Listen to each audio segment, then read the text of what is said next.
Meron ba kayo laging tirang kanin? Ganito naman ang gawin nyo, wag puro sinangag. At siguradong may enjoy ito ng buong pamilya. Meron tayo ritong lumang kanin, almost 2 cups ito guys. At nilagyan natin ng 2 kutsarang tubig, 2 kutsarang mantika para hindi siya masyado manikit dito sa mixer natin. Nag-add rin tayo dito ng Aji Ginisa flavored seasoning.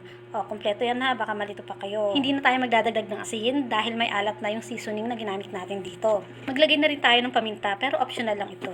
At meron rin ako nakitang carrot sa ref, kaya dinagdag ko na rin ito. Optional lang din ito. I-grind na natin ito hanggang sa madurog silang lahat at mag-mix ang ating mga ingredients na inilagay sa kanya.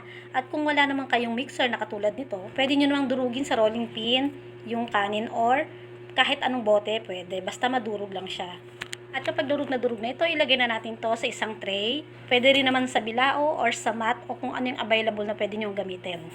At i-flatten lang natin sila ng ganyan. Gumamit ako rito ng plastic para hindi manikit sa kamay ko. At ninipisin natin ito ng super nipis.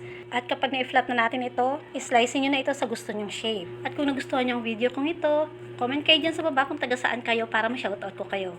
Kapag na-slice nyo na to, ay, pwede na itong ibilad sa araw. At dahil sobrang init ang panahon ngayon, 1 araw at kalahati ko lang ito na ibilad sa arawan. At habang natutuyo ito, ay kukupis ito o liliit ito. At kapag tuyong-tuyo nito guys, kusa naman itong titikal dun sa tray. Kaya alam nyo talagang tuyo na siya.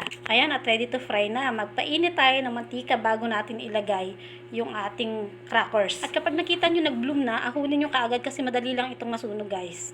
Medium lang ang apoy na gawin nyo para hindi madali masunog yung niluluto natin. Mas maganda nga sana kung meron kayo strainer, dun nyo na ilalagay yung crackers pag lubog nyo at nagpap-ahon nyo kaagad. Para maiwasan ang pagka-overcook. Ayan, natutuna. Pwede na natin itong kainin. Masarap itong pulutan. At masarap rin itong kainin habang nanonood ka ng TV, nag-movie marathon ka. At perfect na perfect ipang sausaw yung sukang masarap na maanghang. Siyempre, dapat masarap yung timpla. Thank you for watching guys. Don't forget to share, save, and follow for more. Babush!